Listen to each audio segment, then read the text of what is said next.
Facing an overwhelming financial crisis, Florence and Benjamin receive an indecent proposal that promises to solve all their problems. Despite Benjamin's resistance, Florence decides to accept, believing it to be the solution for a better future. However, the cost of this choice goes far beyond what either of them can bear, bringing devastating consequences neither could have imagined. The room was cramped, with plaster walls beginning to peel and furniture bearing the weight of years of use. Florence and Benjamin Patton lived in a small apartment in Reno, Nevada.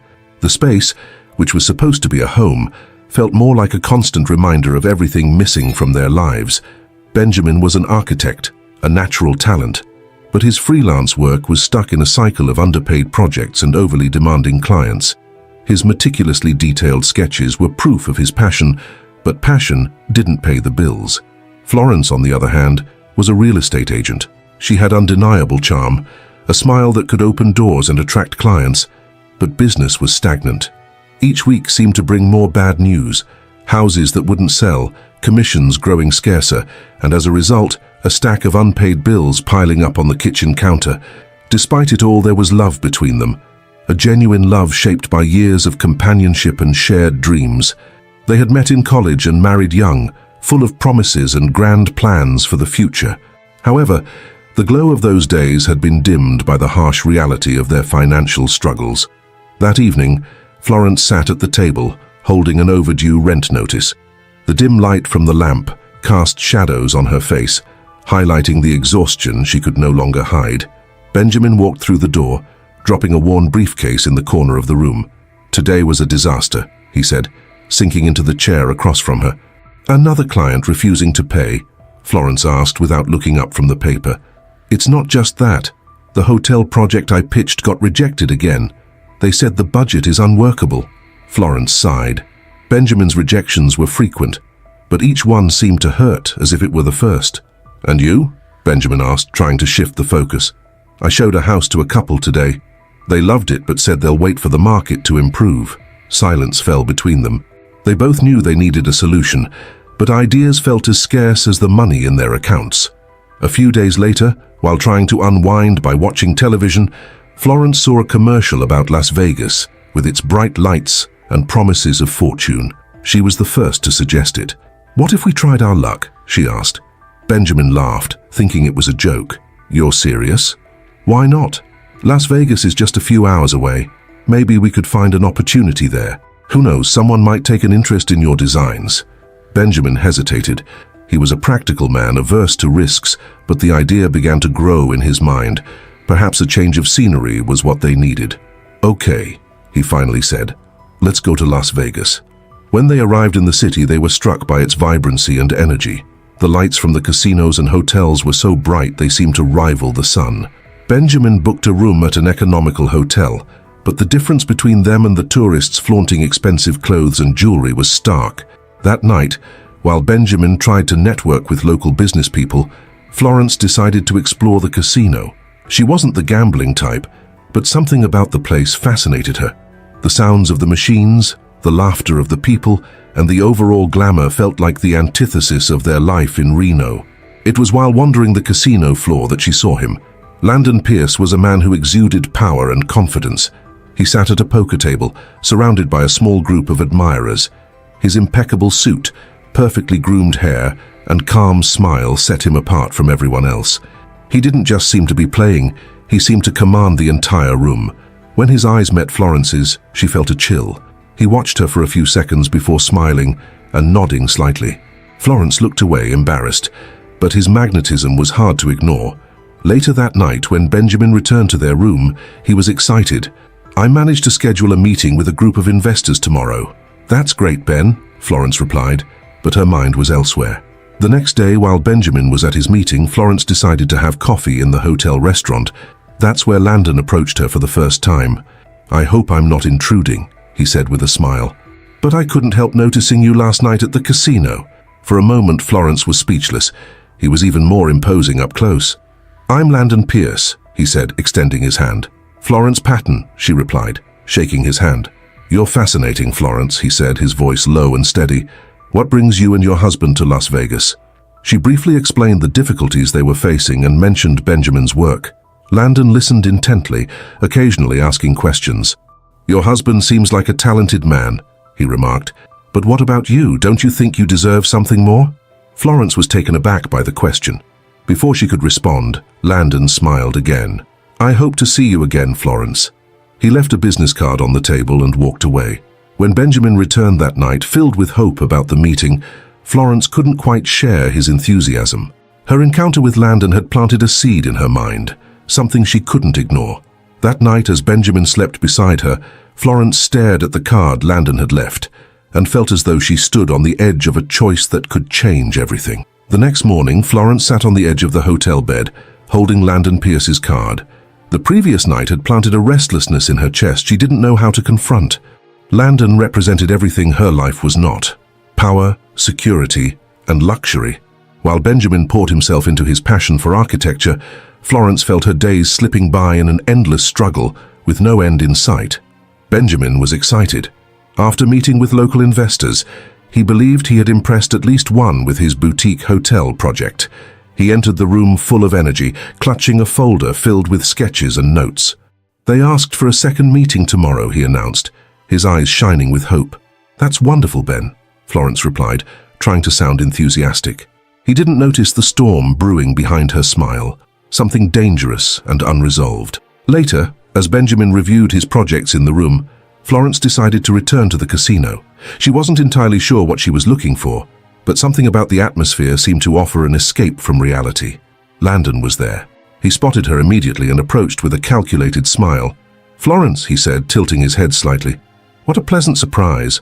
She tried to mask her unease. "I'm just exploring the place." "And how are you finding Las Vegas so far?" "Intense," she replied, laughing nervously.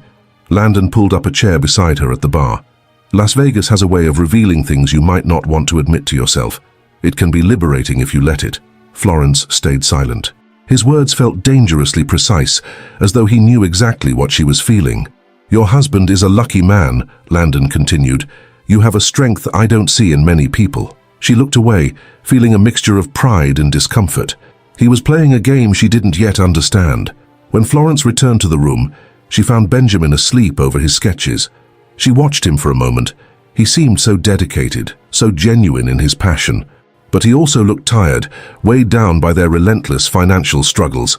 She lay down beside him but couldn't sleep. Landon's compliments, the unspoken promises buried in his words, echoed in her mind. She knew Benjamin was good and that he loved her. But was love enough? 2 days later, Benjamin and Florence were invited to a reception hosted by the investors Benjamin had been meeting. It was a formal event, filled with important people. Florence wore her best dress but still felt out of place. When they arrived at the hall, Landon was there. He spotted them from across the room and approached with his signature confident smile. "Mr. Patton," he said, shaking Benjamin's hand firmly. "It's a pleasure to see you here." And Florence as stunning as ever. Benjamin thanked him politely, but Florence felt the tension rise beside her. Landon wasn't a man easily ignored, and his presence seemed to dominate the room. During the event, Landon found an opportunity to speak to Florence privately. "You seem troubled," he said, offering her a glass of champagne. "I'm not sure what you mean," she replied, her voice faltering. "I know things haven't been easy for you," Landon continued, disregarding her attempt to deflect the conversation. "But what if I told you I could change that?" Florence frowned. "What do you mean?" "I like you, Florence," he said bluntly, "and I believe everyone deserves a chance to start over. I want to offer you something, a proposal." "What kind of proposal?" Landon leaned in slightly, his tone lower but still brimming with confidence. $1 million for one night with you." Florence was speechless. His words felt surreal, as though they belonged to another reality. She blinked, trying to process what she had just heard. "Is this a joke?" she finally managed to ask. "Not at all," Landon replied, serious. "It's a legitimate offer. $1 million. Think about what that could do for you and Benjamin." Florence stepped back, feeling as though the ground beneath her had vanished. I can't. This is absurd." "Take your time," Landon said calmly, handing her a card with his contact information. "No pressure, but opportunities like this don't come twice." When Florence returned to Benjamin's side, she was pale. He noticed immediately that something was wrong. "What happened?" he asked, concerned. "It's nothing," she lied. But the lie didn't last long. The next day, as they walked through the casino, Florence couldn't hold back the truth any longer. "He made me a proposal," she confessed hesitantly. Benjamin stopped walking. "What kind of proposal?" Florence hesitated before answering. "He offered $1 million for one night with me."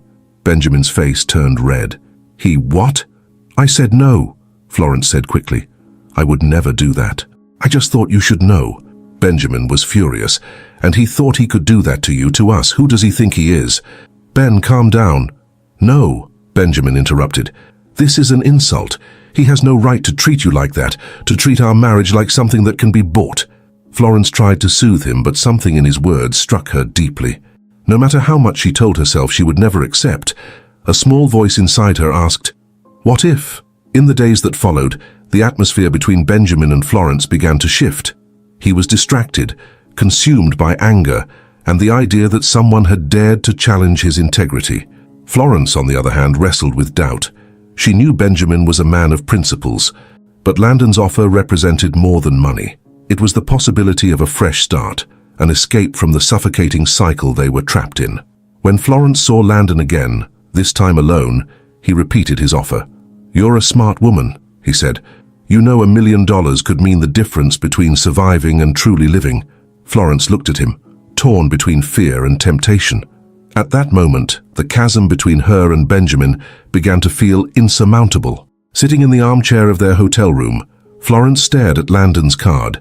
The numbers etched onto it seemed to pulse like a constant reminder of the choice she had to make. $1 million, enough to transform their lives, pay off all their debts, and finally give her and Benjamin a chance to live without the crushing weight of financial struggles. But at the same time, that small piece of paper symbolized a betrayal, not just of the man she loved, but of everything they had built together. Benjamin walked into the room, interrupting her thoughts. He looked exhausted, but there was still a spark of hope in his eyes.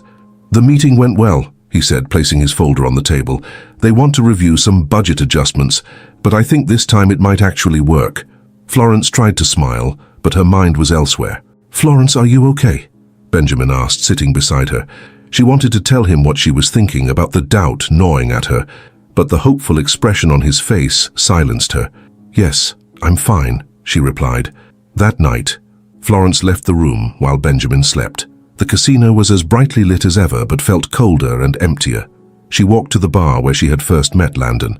She didn't know exactly why she was there, but part of her hoped he would appear, and he did. "I knew you'd come," Landon said, approaching her with the same confident smile. "I didn't come because of your proposal," Florence said quickly, but her voice lacked conviction. "Of course not," he said, chuckling softly. "But you're here. That means something, doesn't it?" Florence stared at him, feeling torn between repulsion and fascination. "Benjamin would never agree to this," she said. "And why does the decision have to be his?" Landon countered calmly. "You're an independent woman, Florence. Only you know what's best for you." His words echoed in her mind as she returned to the room. Benjamin was still asleep, and Florence sat beside him, watching his face. "I just want us to be happy," she whispered to herself. The next day, Florence couldn't keep her thoughts to herself any longer. As Benjamin reviewed some sketches, she gathered her courage. "Ben, we need to talk." He looked at her, concerned. "What is it?" "About Landon," she began hesitantly. He made an offer. $1 million. Benjamin frowned, trying to understand. "What kind of offer?" Florence averted her gaze, unable to meet his eyes. "For one night with me." The silence that followed was crushing. Benjamin seemed frozen, processing what she had just said. "He said that to you?" His voice was finally audible, low but filled with disbelief. "Yes," Florence replied. "But I didn't accept. Not immediately. I thought you should know." Benjamin stood abruptly, throwing the pencil he had been holding onto the table. "Is this a joke?" he asked, his voice now louder. "Are you telling me some stranger thinks he can buy you? Buy us?" "I didn't accept," Florence repeated, trying to defend herself. "But Ben, think about what that money could do. It could fix everything." Benjamin stared at her in disbelief. "You're considering this? You're actually thinking about doing this?" Florence didn't answer. Her hesitation was the response he feared. "My God," Benjamin said, running his hands over his face. "Do you know what this means? This destroys everything we have, Florence, everything." "And what do we have, Ben?" she shot back, feeling cornered. "We have debt, sleepless nights, constant worry. I just want something better for us." "Not like this," he said firmly. "Never like this." In the days that followed, the tension between them became unbearable. Benjamin was distant, unable to look at Florence without thinking of Landon's proposition. Florence, meanwhile, was consumed by doubt. On their final night before returning to Reno, Florence made her decision. She found Landon at the casino just as he had promised.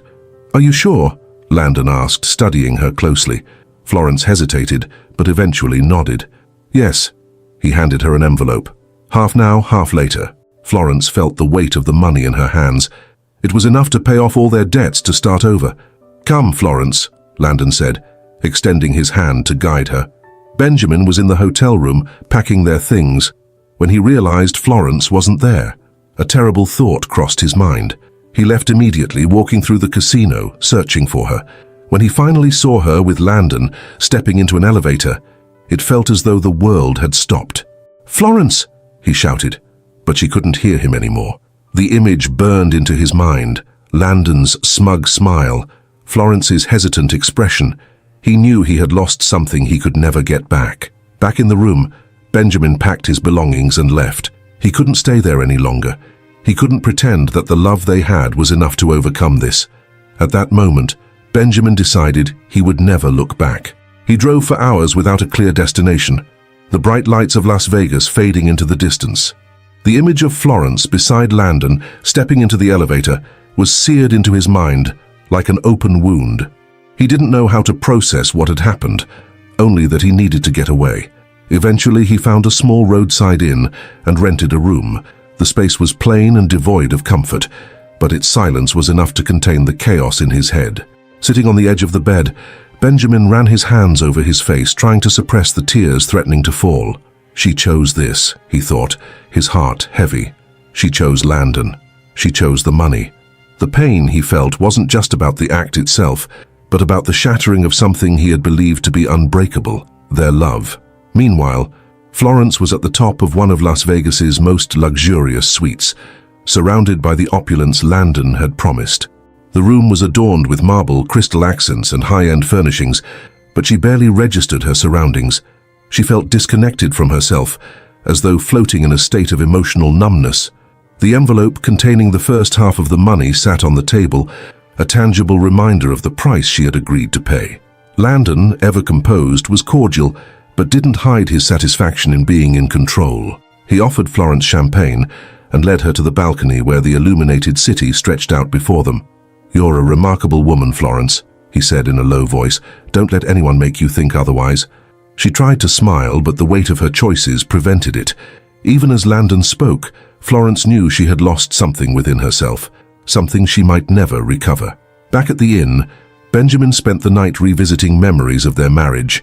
He recalled the night he proposed to Florence under the stars, with a simple but meaningful ring. He thought of the promises they had made and the dreams they had shared. Now those memories felt like remnants of another life. The next morning, Benjamin decided he couldn't stay in Las Vegas any longer. He drove back to Reno, determined to rebuild his life, but with the certainty that Florence would no longer be a part of it. In the days that followed, Florence tried to justify her decision to herself. The money was now in her account, and for the first time in years, she didn't have to worry about debts. She paid off everything, and even messaged Benjamin to tell him the bills were settled. But he didn't respond. Every attempt to contact Benjamin was ignored. Florence realized that by accepting Landon's proposal, she had broken something fundamental, something no amount of money could fix. Florence's new reality began to crumble when Landon suddenly became distant. The charming and attentive man who had seduced her with promises and wealth revealed himself to be cold and calculating. "You knew what this was, Florence," he said when she confronted him about his change in demeanor. "I never promised you anything more than this." Florence's world fell apart. Landon discarded her without ceremony, as though she were just another transaction in his life.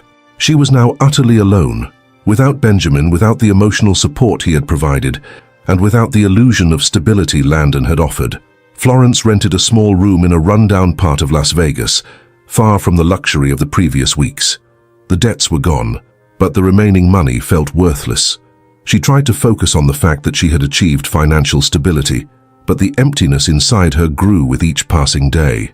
Without work, purpose, or companionship, Florence began to lose her grip on life. She avoided leaving her room, spending hours staring at the ceiling, consumed by regret. In Reno, Benjamin began rebuilding his life. He found work at a small architecture firm where he could dedicate himself to projects with potential for growth. Each day at work was a small step toward reconstructing not just his career, but also his sense of self. Benjamin refused to touch the money Florence had transferred to their joint account. To him, it was a symbol of her choice and the betrayal he had endured. Despite his professional progress, Benjamin still carried the pain of their separation.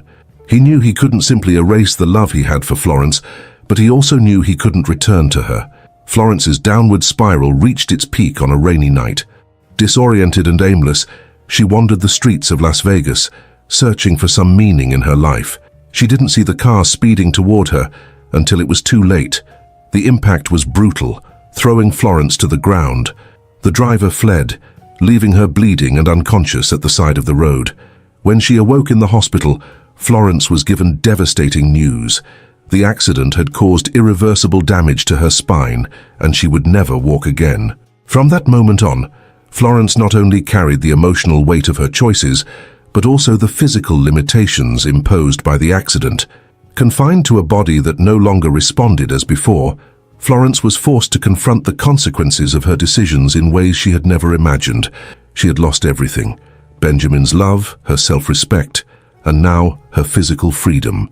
While Benjamin moved forward, rebuilding his life and finding purpose in his career, Florence found herself trapped in a new reality. The money she had accepted felt more meaningless than ever. Regret became her constant companion, but as she had learned in the harshest way possible, some choices could never be undone. Benjamin returned to Reno as a broken man, but determined to rebuild his life from the ground up. The image of Florence with Landon in the elevator still haunted him, but he knew he had to move forward. The love he once felt for her was now buried beneath the weight of her betrayal, and every mile away from Las Vegas seemed to solidify that reality. Upon arriving in the city, he found a small room for rent in a modest house on the outskirts of town.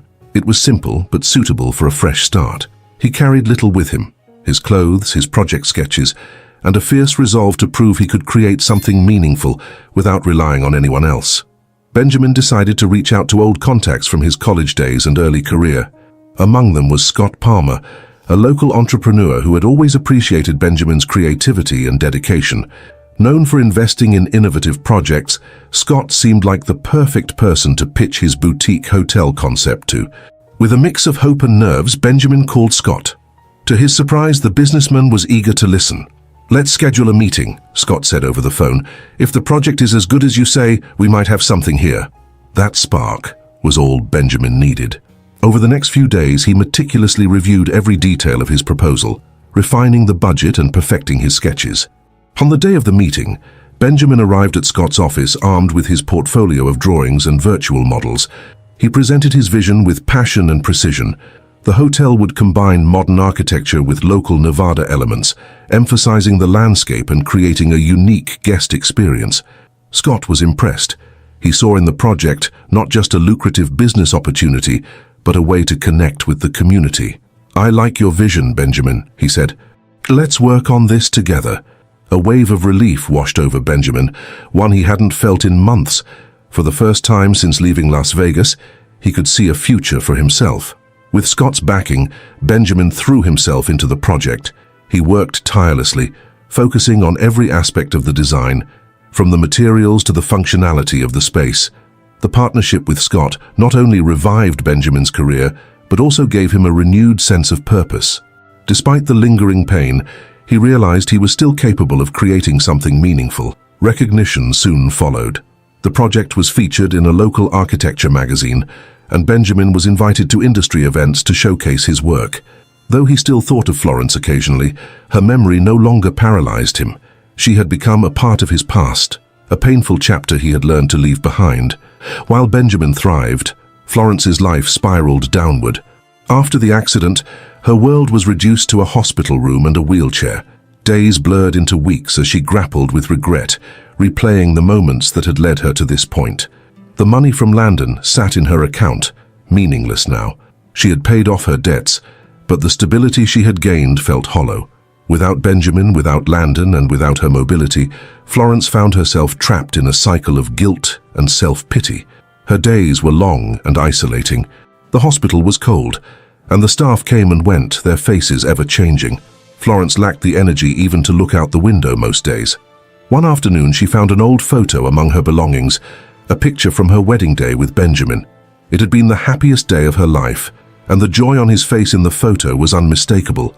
"I've lost everything," she murmured, tears streaming down her face. As Florence sank further into despair, Benjamin grew stronger. He moved into a small apartment in Reno, a space that was modest but entirely his own. Its design reflected his architectural sensibilities, with clean lines, modern plants, and an organized layout. Where his nights had once been filled with loneliness and regret, they were now occupied by meetings, sketches, and plans for the future. He began forming new connections, and even entertained the idea of opening his own architecture firm. More importantly, Benjamin felt he was rediscovering himself. The man he was now was no longer defined by his love for Florence or the struggles they had endured together. He was independent, capable, and building a future on his own terms. Florence tried to reach out to Benjamin numerous times. She wanted to apologize, to explain the desperation that had driven her to make the decision that destroyed their marriage. But each unanswered call and ignored message reminded her that he had moved on. Eventually, Florence came to accept that Benjamin would not return, and perhaps she realized she couldn't blame him. Benjamin completed the boutique hotel, which quickly became a landmark in Reno. The grand opening was a success, with local business leaders and the community praising its design and innovation. As he cut the red ribbon at the ceremony, Benjamin looked to the future with determination. Though he still bore scars from his past, they no longer defined him. Florence, on the other hand, remained confined to the hospital, fighting an endless internal battle. The accident had taken her ability to walk, but the emotional weight of her choices was what consumed her the most. Her days revolved around medical appointments, therapy sessions, and long hours of silence. Her mind was a storm of regret, endlessly revisiting the decisions that had led her to this point. Florence was now a shadow of the woman she had once been, her life reduced to fragments of what could have been. But as she sat in her quiet room, staring at the fading photograph of her wedding day, one truth became painfully clear. Some choices can change everything, and not all wounds can heal. Landon's money, which once seemed like salvation, had become a symbol of the price Florence had paid for something fleeting. She had lost everything: Benjamin's love, her self-respect, and now the freedom of her own body. One morning, as she watched sunlight filter through the hospital window, she decided she couldn't remain in this state of inertia. She needed to at least try to seek redemption. Even though she knew she would never get Benjamin back, she wanted him to know she understood the weight of her actions and that she deeply regretted them. Florence asked a nurse for help accessing a computer. With trembling hands, she searched for Benjamin's name, hoping to find news about him. What she discovered left her emotional. Benjamin was thriving. His hotel project had been completed and was receiving praise from the local community and the architectural press. In one magazine photo, he was smiling, a man seemingly renewed. Florence felt a mix of pride and pain. He had managed to rebuild his life without her, as she knew he would. But seeing tangible proof that he was doing well, while she was at rock bottom, was a hard blow. Even so, she resolved to speak to him. Not to beg for forgiveness or try to rekindle their relationship, but to take responsibility for what she had done. Florence found Benjamin's address, and with the help of a disability transport service, arrived at the building where he lived. She hesitated before pressing the doorbell, but summoned her courage and rang. When Benjamin opened the door, he was silent for a moment. He looked surprised, though not exactly pleased to see her. "Florence," he said, his voice cold. "Hi, Ben," she replied, her throat tightening. "What are you doing here?" "I needed to talk to you," she said, struggling to stay composed. "Please, just listen. After this, I'll leave." Benjamin opened the door wider, allowing her inside. The apartment was simple but well decorated, reflecting the man Benjamin had become. He gestured to a nearby chair and sat across from her, arms crossed. "I came because I needed to say I'm sorry," Florence began. "I know what I did is unforgivable. I traded something real for something empty, and I regret it every day." Benjamin was silent for a moment before replying. "Why now, Florence? What do you expect from this?" "I don't expect anything," she said, tears streaming down her face. "I just wanted you to know that I understand what I lost, and I'm sorry for destroying what we had." Benjamin watched her intently. He no longer saw the vibrant, confident woman he had once loved. What sat before him was someone broken, consumed by regret and pain. "You're right," he said finally. "You destroyed what we had. And it wasn't just what you did. It was what it meant. When you accepted that proposal, you made it clear that what we'd built wasn't enough for you." Florence lowered her head, unable to argue. "I don't hate you, Florence," Benjamin continued, "but I also can't look at you and feel what I used to. That love, it's gone, and I've moved on." His words cut like knives, but Florence knew he was being honest. "I just wanted you to know that I'd do anything to undo what I did," she said, her voice weak. "But you can't," Benjamin replied firmly, "and I wouldn't want to go back even if you could. I'm someone else now, and you should try to be too." Benjamin walked her to the door. Before she left, he said, "I hope you find peace, Florence, truly, but that peace isn't with me." She nodded, tears falling again, and left without another word. Back at the hospital, Florence reflected on their meeting. She knew Benjamin was right. She needed to move forward, but moving forward felt impossible. Her life was a constant reminder of the choices she had made, and the accident had taken away the autonomy she might have used to reinvent herself. Benjamin, on the other hand, felt an unexpected sense of relief. Facing Florence and expressing his truth allowed him to shed the last remnants of guilt or bitterness he might have carried. He knew now that he was completely free to continue his life without looking back. While Benjamin focused on new projects and built professional connections, Florence sank deeper into despair. Without a vision for the future, she became a prisoner of her own mind, replaying the moments that had brought her to this point. Each day was a battle against regret, and the wheelchair was a physical reminder of what she had lost. Not just Benjamin, but also herself. For Florence, time ceased to exist. Days and nights blended into an endless cycle of remorse and isolation. Her meeting with Benjamin only reinforced what she already knew. He had moved on, and she was no longer part of his life. Still, Florence couldn't find peace. She constantly revisited the moments that had led to her downfall, trying to understand how she had allowed everything to collapse. The accident, the wheelchair, her emotional ruin, all of it was the direct result of her choices, and she knew it. But knowing wasn't enough to bring her back to the surface. As Florence spiraled, Benjamin flourished. The success of his boutique hotel in Reno had made him a recognized name in the area. He was invited to collaborate on new projects, including a community center and an art school. More importantly, Benjamin had found purpose. His work was no longer just a way to make a living. It was a means of creating something meaningful, something that reflected who he was as a person. Despite the emotional scars he still carried, Benjamin felt more whole than ever. He knew Florence was part of a painful chapter in his life, but that chapter was closed. One afternoon, staring out of the hospital window, Florence decided she had to do something. She couldn't keep living in regret. Even if her life would never return to what it once was, she needed to try to find some purpose. Florence asked the hospital's social worker to contact a local organization that helped people with disabilities reintegrate into society. Though hesitant, she agreed to participate in a vocational rehabilitation program. The first days were grueling. Florence had little energy and almost no motivation. The counselors spoke of hope and new beginnings, but those words felt far too distant to her. Still, Florence persisted. It was a desperate attempt to cling to anything that could give her existence meaning. Despite her efforts to move forward, Florence couldn't escape the shadow of her past. During a group therapy session, a woman described how regret could feel like an anchor. "It's like being trapped in rough seas," the woman said. "You try to swim, but the anchor keeps pulling you under." Those words echoed in Florence's mind for days. She realized that as long as she carried the weight of her choices, she would never be free.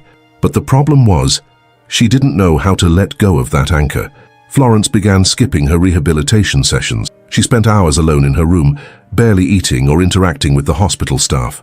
Every attempt to start anew felt futile, like trying to rebuild something irreparably shattered.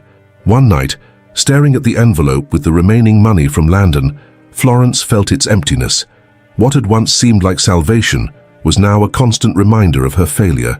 She took the envelope and threw it into the trash, tears streaming down her face. This was never the solution, she whispered to herself. While Florence faced her collapse, Benjamin in Reno poured himself into new projects. He was invited to give a lecture at a local university where he shared his thoughts on architecture and purpose. During the lecture, someone asked how he found inspiration during times of difficulty. Benjamin hesitated but chose to answer honestly. "Pain can either break us or shape us," he said. "What we do with that pain defines who we are. For me, it became a tool to create something bigger than myself." Though he didn't mention Florence directly, Benjamin knew his response was rooted in his experience with her. He had learned that love, while powerful, wasn't enough when trust and values were broken. That same night, Florence was found unconscious by a nurse. She had suffered a mental and physical collapse after days of not eating properly. She was rushed to the ICU, where she was placed under observation. Meanwhile, Benjamin received an unexpected call from the hospital. He was informed of Florence's condition, and that she was in critical condition. For a moment, Benjamin considered going. A part of him still cared for her, as a distant memory of who she once was, but he knew that his presence wouldn't change the past or the choices they had both made. "I hope she finds peace," was all he could say before hanging up. Florence lay in a cold, white room in the ICU. The steady beeping of machines monitoring her vitals was the only sound in the room. She was conscious but exhausted, physically and emotionally. The collapse had pushed her body to its limit, leaving her confined to a bed and barely able to move. The doctors were concerned. Florence showed signs of severe malnutrition and little willingness to cooperate with treatment. She refused to eat, avoided physiotherapy sessions, and rarely responded to the nurses who tried to talk to her. "She needs a reason to live," one nurse remarked to the attending doctor. But Florence had no reasons left. The days passed slowly, and Florence began to revisit the moments that had defined her life. She thought of Benjamin and how he had always been her safe harbor. She thought of the dreams they had shared, the promise of a life together, and the genuine happiness they had once known. She also thought of Landon, the hollow brilliance of his empty promises, the way he had discarded her without a second thought, leaving her alone when she needed support the most. But most of all, Florence thought of herself, how she had allowed fear and ambition to drive her to choices that had destroyed everything that mattered. "I betrayed myself," she thought. "More than anything else, I betrayed myself." In Reno, Benjamin remained immersed in his life and work. He was supervising the construction of an art school, a project that held special meaning for him. During a meeting, he received a second call from the hospital. They informed him that Florence's condition was critical, and though there was no legal obligation, she had listed him as her emergency contact. Benjamin sat in silence for a few moments after ending the call. He knew Florence was part of his past, but he still felt a weight upon hearing how serious her condition was. After some reflection, he decided not to go. He had done everything he could to move on, and knew that his presence wouldn't alter the trajectory of Florence's life. "She needs to find her own redemption," he thought. That night, as Florence stared at the white ceiling of the hospital, she had a moment of clarity. She realized she had reached the end of her journey. Her body was weak, her mind exhausted, but what consumed her most was the absence of hope. She asked a nurse for a piece of paper and a pen. With trembling hands, she wrote a letter to Benjamin. It wasn't a plea for forgiveness or an attempt at reconciliation, but a final confession of her regrets and gratitude for the love he had given her. "Ben," she wrote, "I destroyed what we had because I stopped believing in us. You were the best part of me, and I didn't see it until it was too late. I want you to know that I never stopped loving you, even when I made the choices that tore us apart. I don't expect anything from you, but I needed you to know this. Thank you for everything you gave me. You were my star and I stopped following your light." She asked the nurse to send the letter to Benjamin and closed her eyes, feeling a calm she hadn't felt in a long time. Days later, Benjamin received the letter. He read each word slowly, emotions swirling inside him that he struggled to process. The pain of the past was still there, but now it was mixed with something else, a profound understanding that Florence, in the end, had recognized her failings and accepted the weight of her choices. Benjamin placed the letter in a drawer in his desk. He didn't respond, but those words helped him close that chapter of his life for good. At the hospital, Florence finally succumbed to her physical and emotional collapse. Her frail body gave out, and she passed away in her sleep. The doctors listed the cause as multiple organ failure, but those who had cared for her knew the true cause was the crushing weight of regret and loneliness. When Benjamin learned of Florence's death, he sat in silence for a long time. He didn't cry, but he felt a deep sadness, as if a part of his life had permanently closed. That evening, he went to the boutique hotel he had designed. Sitting in the lobby, he looked around, watching people come and go, each carrying their own stories. Life goes on, he thought, even when we lose parts of ourselves along the way. Benjamin felt that despite everything, he had found a new purpose. He knew he couldn't change the past, but he could continue building a future, not just for himself, but for those who could find beauty and meaning in his work. Florence's death brought an inevitable silence to Benjamin's life, but didn't shake the new foundation he had built. He acknowledged the importance she had once held in his life, both for the joys they had shared and the painful lessons that had taught him how to begin again. Even so, he knew that the cycle of his story with Florence was complete. He kept her letter in a drawer but never reread it. For Benjamin, those words were enough to close the chapter they had shared. The boutique hotel Benjamin had designed became a vibrant gathering place in Reno. More than just a building, it was a symbol of his resilience and creativity. The local community embraced it as a special venue where cultural and artistic events were held regularly. Benjamin attended many of these events, mentoring young architects and artists searching for inspiration. He discovered that sharing his experiences, both personal and professional, was a way to find meaning in everything he had lived through. Sometimes our choices define us, he would say, never mentioning Florence directly but clearly drawing from their shared journey. The hospital where Florence spent her final days contacted Benjamin to inform him that she had left a small amount of money in her account to be donated. It was what remained of the money Landon had given her, a modest sum compared to what she had once thought would save her life. She specified that the money be used to help patients with disabilities, obtain rehabilitation equipment, and transportation. Though it was a small gesture, Benjamin saw it as a reflection of who Florence might have been if she hadn't lost herself in her choices. He honored her request and made the donation in her name, closing another tie to the past. Despite the finality of his connection to Florence, Benjamin continued to reflect on how the experience had shaped his outlook on life. He understood that pain and loss were inevitable, but also believed that everyone had the power to transform those experiences into something meaningful. At an event in Reno where he unveiled a new project, a journalist asked, "Do you have a guiding philosophy for your work?" Benjamin thought for a moment before answering. "We build our lives the way we build structures," he said, "with strong or fragile foundations depending on the choices we make. But if those foundations collapse, we have two options: stay among the ruins or start rebuilding." He didn't mention Florence, but his words were clearly shaped by his time with her. While Benjamin thrived, Florence's story was quickly forgotten by those around her. She became a distant memory, an example of how impulsive choices and misplaced values could unravel a life. However, the small donation she left continued to help patients at the hospital, providing them with resources that Florence herself never had the chance to fully use. One nurse who had cared for her remembered her last words, "I wish I had done more, been more." It was a lament that, though late, reflected the self-awareness Florence had reached in the end. Benjamin never returned to Las Vegas. The city represented the breaking point of his old life, a place he preferred to leave behind. His focus remained on Reno and the new horizons beginning to emerge. With time, he began to seriously consider opening his own architecture firm, a long-held dream. He knew he had the ability to turn that dream into reality now that his life was back in balance. One evening, while sorting through some papers at home, Benjamin came across a photograph from his wedding with Florence. He held it for a moment, studying the smiling faces of two people who had once believed in a bright future together. He didn't feel anger or sadness, just a profound understanding that the moment was a part of who he had been, but it no longer defined who he had become. Carefully, he placed the photo in a box and stored it at the back of a closet, closing the door as though closing a chapter for the final time. 6 months had passed since Florence's death.